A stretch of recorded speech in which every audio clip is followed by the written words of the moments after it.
I've driven the all-new Land Rover Defender on a couple of occasions over the last 8 or 9 months. And well, both times I took it upon myself to take it off-roading. I mean, it's a Land Rover Defender. Obviously, you have to take it off-roading. The 110, very mild off-roading. With the 90, I had a little bit more fun. But for this second encounter with the Defender 110, well, I decided to go in a place where most owners are likely to take them, in an area where we're more than likely to see them. That is the local semi-upscale shopping mall. And I have to admit that so far, it fits wonderfully with the scenery and it's performing admirably well. No, all kidding aside, obviously the Land Rover Defender 110 is one of the most capable and absolutely impressive off-roading vehicles our money can buy today. But I figured I'd be, like I said, like most owners, and just enjoy it for the daily commute, if you will. So in the following video, we'll do the usual walk around and point out a few of the features on this vehicle, not because it's a 110 that it's more than one or more than a 9 anyway. And then we'll take it for a drive in the city, not off-road, and find out what essentially makes this vehicle an exceptional daily all-terrain capable luxury premium SUV. And the thing is that if you do see a brand new Land Rover Defender, be it a 90 or a 110, there's just absolutely no way that you'll mistake it for anything else than a new Land Rover Defender. It's spectacular in every possible angle. The guys and gals that designed this over at JLR are geniuses. They stayed true to the original and gave it all the right modern touches. I mean, if I had to complain about one tiny little thing, and I'm going to struggle to find a few other things to complain about with this SUV, is the way the rear end kind of tapers off. I know, again, it's true to the original, but I'm looking for problems. Oh, and this Tasman blue shade is exceptional. It just perfectly blends and matches and contrasts, just all of the above, with all that piano black or gloss black trim and the dark 20-inch wheels. I don't remember the color of the brown color of the 90 Defender 90 I had recently, but I think I'd do Tasman blue over that brown, although that brown is, I think, spectacular. It might come up often in this video too. Let's just talk about pricing right now.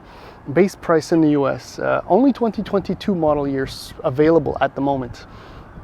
You're looking at $50,500 for a base Defender 110. In Canada, the 2022 is $65,500, only $200 more than the 2021, which is what this vehicle is. Now, my tester is an X Dynamic, which is priced in the US at $68,000, in Canada $78,800. So for the base price, in Canada, you do get air suspension, which is not standard in the US. Explains part of the difference in the pricing. You do get a 10-inch touchscreen display, Apple CarPlay, Android Auto, 19-inch wheels, and so on and so forth. Skipping up to the X Dynamic, which I think is the sweet spot in the lineup because it's got all the visuals and it's got all the capability, or just about. Yeah, the sweet spot includes the LEDs, which are the signature, kind of halo style circle daytime running lights. You get the fog lights, 20-inch wheels, Meridian audio, 12-way front power seats, leather and robust tech. I think I got that right throughout the cabin. It's the perfect, like I said, the sweet spot. And my tester does have a few options, obviously.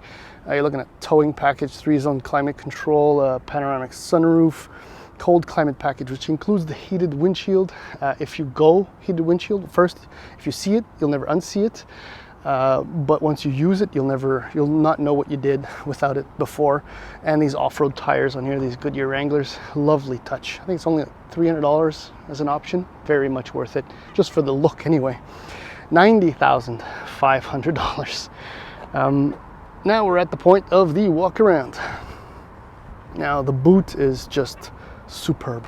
The barn door, I love that. I love that. And the spare mounted on there, oh, That reveals about 900 liters of trunk space. There are a few different configurations with the seat back, so it can be a little bit less, a little bit more, and depending on whether or not you get the extra seats. Look, there's storage under here too. I can do this. There you go.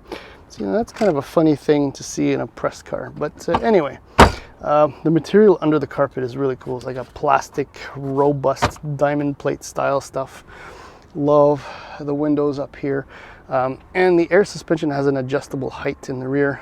Yeah, you can't see it on camera, but lowers it to improve, or ease, I should say, grabbing and loading stuff up.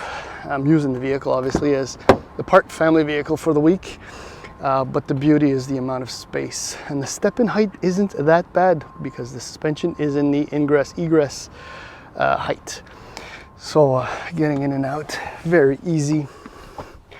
Legroom is silly, and that's a decent position for a normal sized adult. Headroom is, well, you can, if I had 2 heads, I'd still be fine. 3 across is very, very easy. The baby seat's plenty of room. Well, although my daughter is getting taller, so her feet are rubbing a little bit against the seat back, but look at the details again, just like the 90, and I love, the bolts, the hex bolts, and the body colored interior, the doors and the materials. This is kind of a padded suede-like, maybe that's the robust tech. I think that's what that is. It's just superb. Let's just do one last walk around. It's just glorious. These 5-spoke wheels are also an option. Only a few $100, I think, over the standard 20s you get with the X Dynamic. Ultra premium, but super robust at the same time. You gotta love all of this. The details, like the handle, like the cubby hole, and the other cubby holes over there. Let's just slide aboard. 12-way power seats with power lumbar. Lovely stuff. All right, let's start her up. It's kind of warm. So there's your full digital instrumentation, which is really nice and does change a little bit depending on the modes and various menus. There's your 10-inch screen. I've said this for the 90 and all that, but the only issue really here is that the icons and the coloring, the spacing, and it's all kind of just one and the same. So it can be a little bit rough to negotiate on occasion, but it works fine.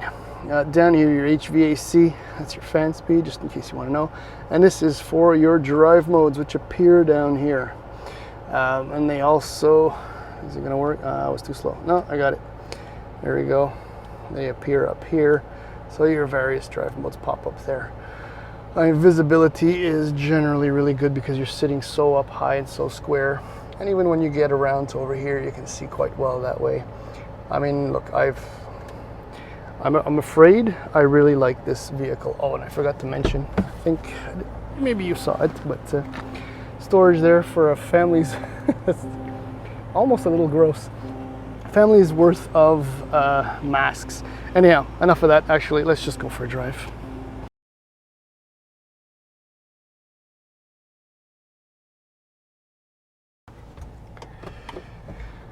Now, well, despite this vehicle's stunning heft and impressively, well, this thing weighs 5,000 pounds and it's really, really big, it's fairly maneuverable in these rather tight strip mall areas where I am currently navigating what we know to be the urban jungle. At very low speeds, the Land Rover Defender 110 is extremely docile, very comfortable. And look, this standard air suspension is a blessing. In no uncertain terms is that the case. I mean, even these crosswalks, which are elevated and full of perfectly positioned fancy stones, I mean, this Land Rover just essentially glides right over them as though they weren't even there. It's quite impressive. And now, as we see, we have a vehicle doing a U-turn in front of me. No issues whatsoever. Okay, I know I'm being really, really silly, and I apologize for that. I'm just having fun with the Land Rover Defender 110. As I said, I mean, I've taken these things off-roading, and they are spectacular beasts to behold. when they are being put up against the elements. But again, because this is where most of the Defenders will end up spending a very vast majority of their life, there are a few things you need to know. I mentioned the air suspension, which is just absolutely fantastic. It obviously lowers the vehicle for a entry ride height or ride level, and it'll also give you a maximum like 11.5 inches of ground clearance in the event that your favorite subterranean indoor parking lot is flooded. Well, you'll be able to crawl out of there no problem, because it also gives you about 35 or 35.5 inches of water fording capabilities. I mean, what more could you possibly ask? Included with the Defender 110 is the turbocharged 3-liter V6 with mild hybrid technology. Produces 395 horsepower and 406 pound-feet of torque. That's from 2,000 to 5,000 RPM. So this thing actually boogies and gets up and out of its way really, really fast. So, if you're in a jammed up, trying to get out of a parking lot and a lane opens up and obviously there's nobody around walking, and you can just put the hammer down and you'll be gone before you know it. I mean, this thing will do 0 to 100 kilometers an hour in 6.1 seconds, which is unbelievable for a 5,000 pound truck. There is one thing.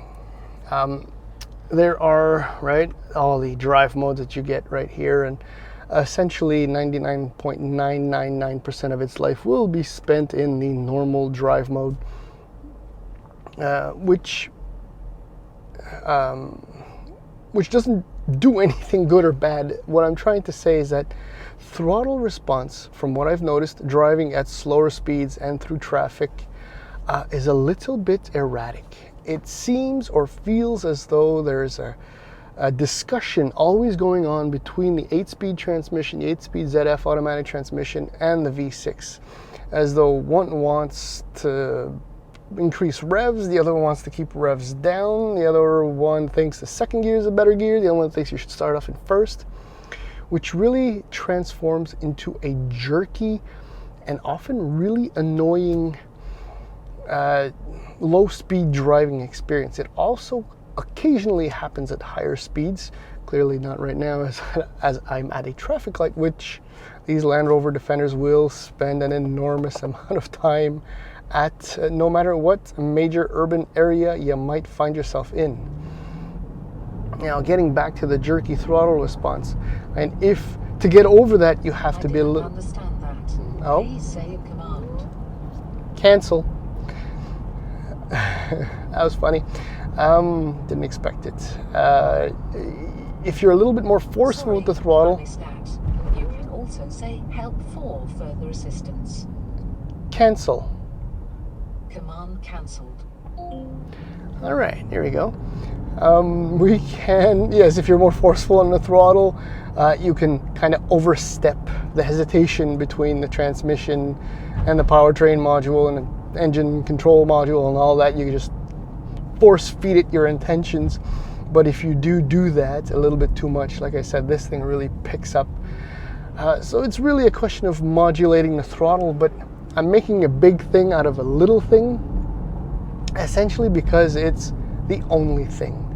Well, that and fuel consumption. I mean, Land Rover wants you to believe that with the mild hybrid technology, which is also available in the 90, of course, with the P400, you'll be able to average about 12 and a quarter, 12 and a half liters per 100 kilometers in mixed driving. The reality is, I don't think anyone should expect anywhere near below 14 to 15 liters per 100 kilometers, even in mixed driving, especially if this is your family vehicle and there are 4 or 5 of you on board and there's gear in the fairly large trunk. But again, that essentially just sums it all up. This thing is just spectacular looking. It's really, really nice to drive. It's comfortable. Its presence, its prestige, everything just all rolled into one makes it such a special and unique luxury SUV. Asterisks. or just one of those. Reliability might be a little bit of an issue. I mean, I've had on a few occasions my screen did take way too long to load and follow my indications, and occasionally the doors won't unlock when required by pressing the door handle button. Beyond that, this thing is fantastic.